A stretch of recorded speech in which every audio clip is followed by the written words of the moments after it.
Lakad matatag! Normally. For Eternity to pick one strong counter pick against her, something that really can go in there and be a smashing problem. I would be worried about something like a Huff.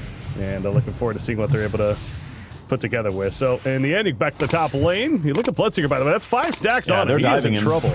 They're going, they switch aggro, but Spear Pricker is really low. Crawler trying to crawl out of this one. Going through the trees, but against Bloodseeker, that ain't happening. Good. Yeah, played off each other. Meanwhile, bottom lane though, Treant's gonna go down. And that's the teleport coming into play for Nature's Prophet, hitting level 2, assisting with the Hoodwink. Happens to find him. That Treant Protector off to the side, so the support Treant going down, and just like that, 2-0 start now for Eternity. Yeah, I mean, diving the Bloodseeker, understandable. Here, even TA being a bully, and gonna get some under tower denies here against him. His HP is so low, he needs an urn charge. So I would like to see them make a move together with the Invoker, or for Invoker to make a TP move to another lane, because this urn is just sitting dead in your inventory until the first gank happens. Yeah.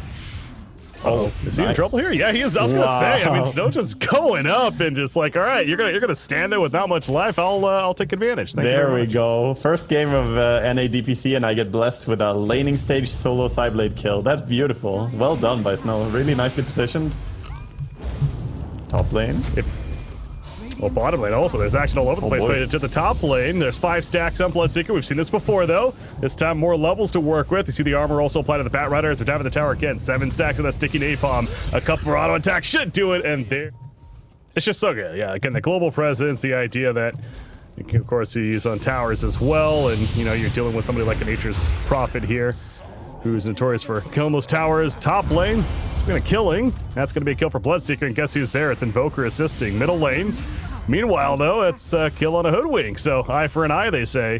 Yeah, as both teams losing. A little bit of trading kills there. Treason, almost helping him a bit. The Spirit Siphon is committing the exorcism for this as well, but Nature's Prophet lasted in and gets taken out. So Bat Rider shows up. Let's get, by the way, he's being charged, so actually know where he's at, but they're not going to commit for the kill. Meanwhile, top lane, Treant does fall, but it's certainly a trade that the Penguin squad is happy about. Yeah, Penguin squad feeling good about that. Expect that to continue to raise pretty actively as top lane. Treant, not level 6 yet. He's so close to that overgrowth, but gonna still try to set up a kill here as never mind. That's a dead Death Prophet, and Crawler is immediately regretting this decision. And Moonlight gets the solo kill on the Treant as well. He stops him dead in his tracks there. Of course, the Fury ulti landed on him as well, so Treant was already a little bit low, but catches him, lands a full sharpshooter on him, and brings him down as well. So cleanup crew there for spotted by the Sunstrike, but can they really defend this if you're Eternity? They want to. Oh, but they have 2 heroes bottom. P-Squad are revealing 2 heroes bottom. They're still gonna get the Rochelle. Yeah, it's gonna end up being an easy kill in the end. Might lose the Treant, so there is some damage done as he's gonna pop overgrowth and finally dies. Templar Assassin still hanging around. Doesn't have a blink, remember, yet. But just chilling. Chilling in the pit. Instead, they're going after Crawler in the mid lane, and the trees surround him, and Bloodseeker couldn't assist. He just TP's out. Played on Fury, and they have Vessel on Invoker, and your Bloodseeker has a Manta. Compare that to BKB, Greaves, you know, the Aegis on the TA. These are really hard things to fight into. Bat Rider trying to fight. There's that BKB. It's okay, no blink, but it doesn't matter for the Rubik kill at least. But I was just about to say, it's like, why even attempt to be close to defending this? I understand, you know, as far as the early lead, but yeah, oh, maybe. Catching Spirit for a catch. Yeah, there's the EMP put down. Immediate response from Templar Assassin. They're going to get the kill on Spirit Breaker at least. Bloodseeker making sure to do that. Rupture's applied as well to the Death Prophet, and goes out of there for the Bloodseeker for now. The Sunstrike on top of the Death Prophet. He's healing up. It's not enough damage initially, but it is as Bloodseeker comes back in and takes him out to finish off the job. However, Satoshi shows up, and Snow is still looking strong, doing plenty of damage. Aegis has been reclaimed, and Eternity falling to pieces one by one. The great catch from Crawler on a Bloodseeker as well, and that is a big fight is breaking out because she is very tanky, especially with those Guardian Creeps, that Exorcist and the Spirit Siphon in play, and they got the kill, but in the end, certainly not worth it for them. Penguin squad continuing to keep momentum up, at least Crawler is, and well, gets himself somewhat trapped, but he heals it up for now, pops the drums, and allows Bat Rider to go in and get the kill onto Rubik, that is, as well as Invoker falling. It's going to lose his own life, though, and so does Spirit Breaker. So it's incredibly difficult for him to play here because he has no way to dispel when stuff happens to him right now. Like, you get sticky napalm stacks, you get tree and ulted, you know, he has no response to these things right now. And getting at least to the point of having BKB on him is crucial. I just feel the biggest story of this game, though, is the difference between the mid, right? Like, the Invoker is, being charged. He might be in danger again. No. Yeah, he's in danger. Yeah, I'm sitting here trying to make a point about the difference of mid, and then we see TA just blow up the Invoker with like one hit. He is 6,000 net worth versus 16,000 net worth. There's a 10k difference on the mid right now.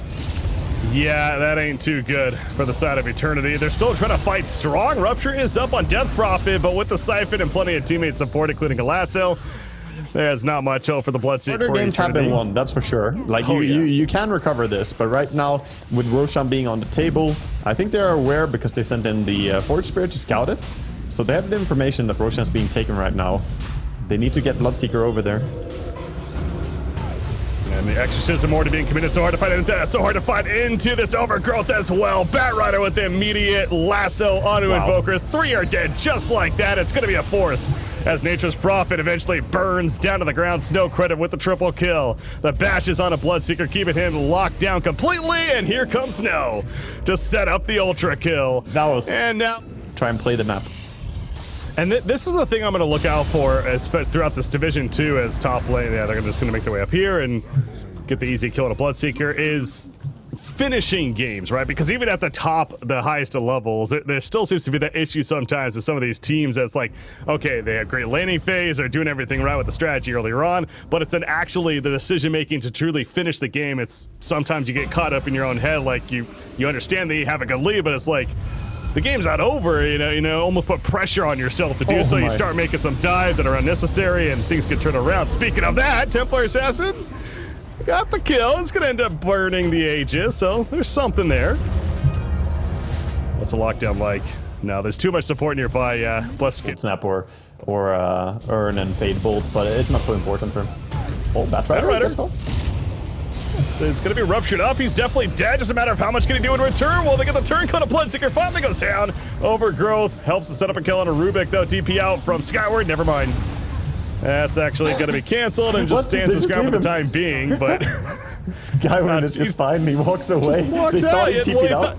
Oh, no. Yeah, I was going to say, they thought that was going to be a TP, so they just left him, but... Now they're all right. Never mind. You're still around. Before the game, thinking that there would be at minute 30 nearly a 20,000 net worth difference between the two mids, right? I can't think of the last time I've seen a 20,000 net worth difference. It's pretty large, unfortunately, for Bloodseeker and Eternity there. But it is what it is, and they're trying to go for a last stand of swords. But get the pull back in on the Nature's Prophet. And speaking of pulling in, Invoker going to be lasted in place. No chance to survive for him there. Triple kill again for Snow. I feel like I've said that before. That's because they have. Snow's 20, 0, and 10. That's quite the stat line there. Oh yeah, beautiful. Absolutely beautiful game. Clean here. 20-0. Make it 11 even before the game finishes. Good side of... See, Zeus and Quap get banned out, so some of these high damage mid laners, and they go a different direction. Yeah, exactly. It's a Chaos Bolt item that, or an ability even, especially with the 3 mangoes in hand for Chaos Knight, not afraid to use them. Timbersaw does have 3 mangoes himself. A mid lane, that's going to be a gank attempt. Leshrac gets the bash proc off the bat. Snow running uphill, had to get uphill, took him a couple of seconds. The final auto attack gets in there. He did have the 0-2-2 build, of course, on Sniper, which is good against heroes that want to get close like this. And now this is not feeling good for Blessed Kid. He was having a decent laning stage there, but now it's going to get pretty tough.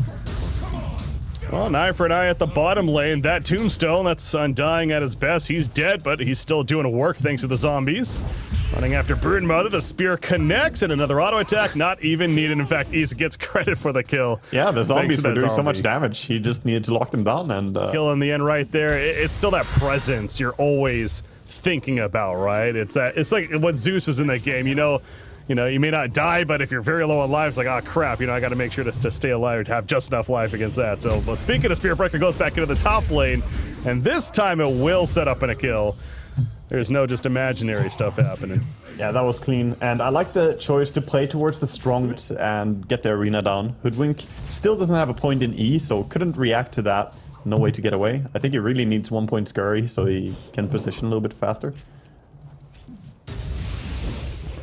Brut's going in, and they are going to set up the skill onto Undying. Rubik mentioned happens to stay nearby that Fade Bolt, level 3. Plenty of nuke coming out.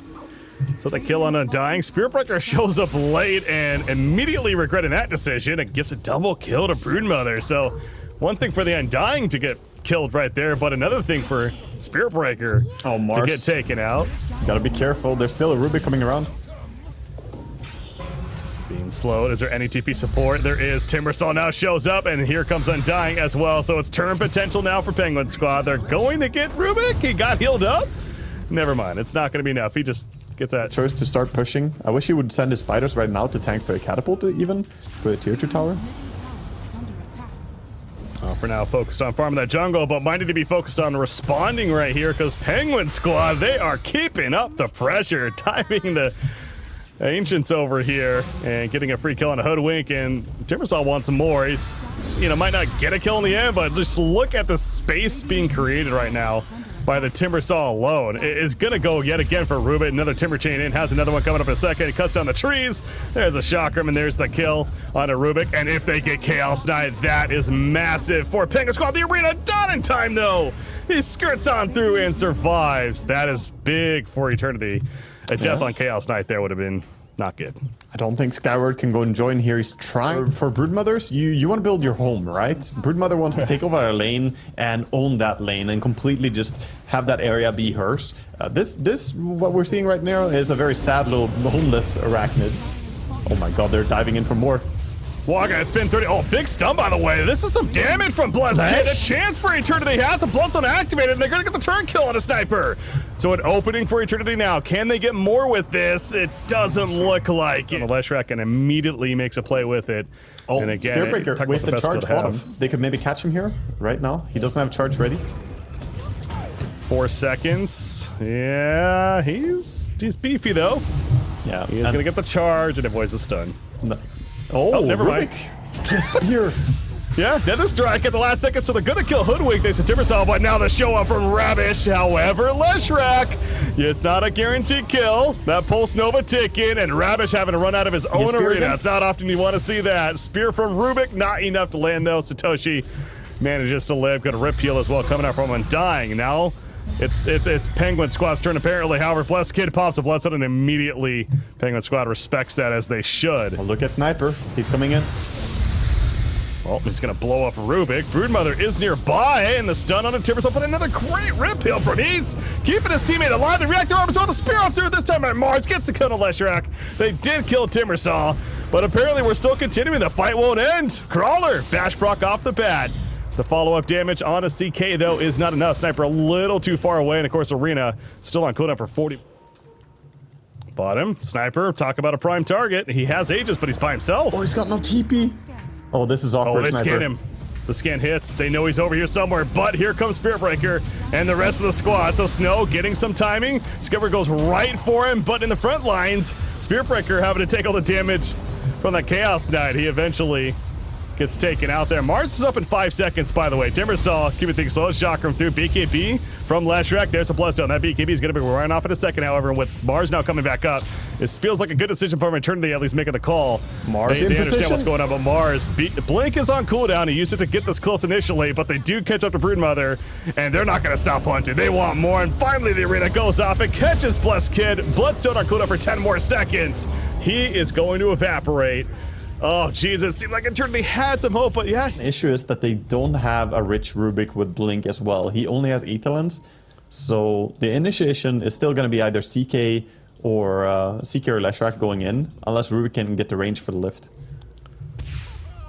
Well, speaking of smokes, it's actually going to be... Okay, well, they got spotted. They got pinged out immediately, and they're going for the quick jump on a sniper. Eternity, they got the Quill. He's out for 70 seconds. They completely catch Penguin Squad off guard. I was going to say, Penguin Squad was the one that smoked up here to go for a play as that stun barely missed on a Mars, able to TP out in time. But there's an opening for Eternity. They happen to spot it. Yeah, that was the dream right there. They saw Sniper use shrapnel. Even though he was smoked, they could see the shrapnel being used, and they just blink as a team. Okay, they really are. Double sentry, a little bit funny, but they get out on map immediately again. Double the power. They're checking Roshan. We mentioned the red timer just wore off right there, but oh, we got a fight. Engagement, Broodmother. Webs are down, running around, goes on the uphill, trying to get out of this arena. Barely gonna get out. Never mind, another strike connects. And East actually gets credit for the kill. The tombstone, the arena, I mean, they used a lot right there, but it secures a kill. Now they're picking out Roshan. They really wanted to be up. It's not, though. It's not going to be up for another 2 minutes as we see. Spear, oh, the Spear connected on a Leshrac in the background. I don't know if that was intended or not, but either way, Chaos Knight is forced to fight. BKB TP, you mentioned before, though, Bash proc, never mind. Can't get it, so the TP is successful. The rest running as Hoodwink able to blink out. It's very hard for Eternity to find a chance here. They want Timber? Well, they're going to have a chance at Timber. Eventually, Crawler comes in to make a play and scare them off. And Satoshi, Timber Chain, another one in 1 second. There you go, gets it off. And Bless Kid is chasing. This is desperate, though. Meanwhile, on the back lines, kind of another fight taking place. Bless Kid, the BKB is going to be wearing off. Has to get out of here. Going to be set in place. The Tombstone's put down. Has to hold his ground. Doesn't have Bloodstone either. Hoodwink was killed. Eventually buys back, though, pretty quickly on that. Skyward, he's in a bad spot. A little bit too committed at that point and gets taken out. Leshrac able to teleport on the high ground. Meanwhile, over here, though, it's a double kill for Snow. It's going to be a third kill, although the Phantasm turn ain't going to be enough. Chaos Knight going all in with that strategy. Sounds like a strong ability when you put it like that, but it's so hard to get value out of this. Well, he feels like he's got a way to get value, so Crawler looking forward to that. Yep, gonna go under right there as it's an arena combo coming out from Ravish. A quick death on a Hoodwink, he ain't buying back. Plus Kid, that Bloodstone doing absolutely nothing. Chaos Knight's able to get the kill on Undying, but the BKB wearing off now. He's in trouble. He's just dead, in fact. He's out for 74. It's 4 are dead. It's Broodmother, the last one standing. That's just gonna be it. GG, well played. It's called. It is official. Penguin Squad 2-0 over Eternity. Yeah, 2-0, strong performance there, and made it look